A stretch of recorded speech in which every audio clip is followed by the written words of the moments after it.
Industrial-scale distillation attacks. That's the phrase Anthropic used when they accused three Chinese companies, DeepSeek, Moonshot, and Minimax, of stealing their technology. They called it a national security threat and demanded coordinated action from policymakers. But here's what they left out of their 2,000-word blog post. Anthropic just paid $1.5 billion to settle a lawsuit for stealing millions of books. They changed their privacy policy to harvest your conversations for 5 years by default. And they're spending millions lobbying Washington to regulate competitors out of existence. This is the company that wants to be the sheriff of AI ethics. On February 23rd, Anthropic claimed Chinese labs created over 24,000 fraudulent accounts and generated 16 million exchanges with Claude to extract its capabilities, so-called distillation, where you train smaller models on outputs from larger ones. Anthropic's framing was clear. This is theft. This is a national security threat. This is industrial-scale IP violation. But the company screaming about IP theft just settled a class action lawsuit for downloading over 7 million pirated books. In Bart's We Anthropic, Discovery revealed Anthropic had downloaded at least 7 million pirated books from illegal websites. Judge Alsop ruled that while training on legally purchased books might be fair use,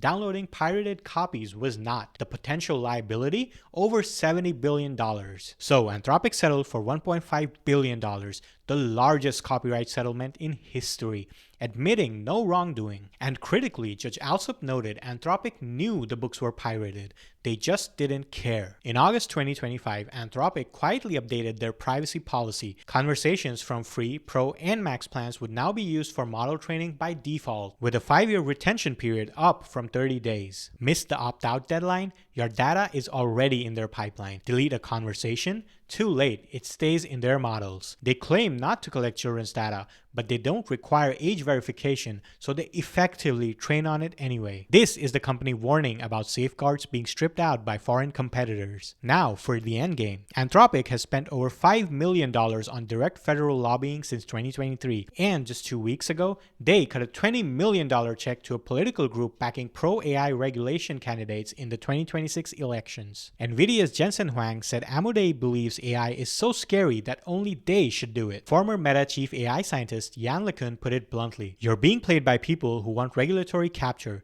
They are scaring everyone with dubious studies so that open source models are regulated out of existence." Even Trump's AI czar David Sachs accused Anthropic of running a sophisticated regulatory capture strategy based on fear-mongering and being principally responsible for the state regulatory frenzy that is damaging the startup ecosystem. This is safety theater, using the language of existential risk to eliminate competition. Let's connect the dots. Anthropic is outraged that Chinese companies use 16 million API calls to extract Claude's capabilities. On the contrary, the fact that they were able to identify who made those API calls should be a cause of massive concern. At the minimum, the Chinese companies were paying for API access. Anthropic paid nothing for those 7 million book downloads. They literally torrented their training data. They warned that distillation feeds capabilities into military and surveillance systems, while building their empire on stolen IP and harvesting your private conversations. Look, I'm not here to defend DeepSeek or the others. If they violated terms of service,